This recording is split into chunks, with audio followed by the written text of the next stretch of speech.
L'essentiel est invisible pour les yeux. Laboratoire d'acoustique de l'université du Maine, ici c'est à coup d'ultrasons que l'on détecte les défauts de divers matériaux.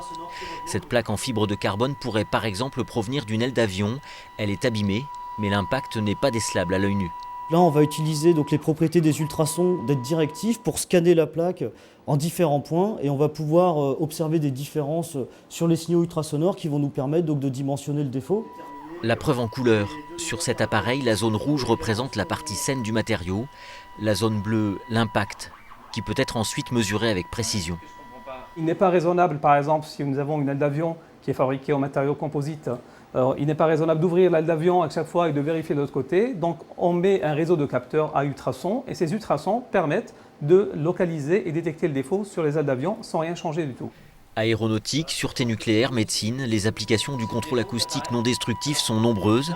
Elles permettent de vérifier la résistance d'un pont suspendu, la fiabilité d'un ancien bâtiment ou l'état de conservation d'une œuvre d'art. Et la marge de progrès est grande. Les têtes chercheuses du laboratoire d'acoustique planchent déjà sur des techniques à distance via le Wi-Fi.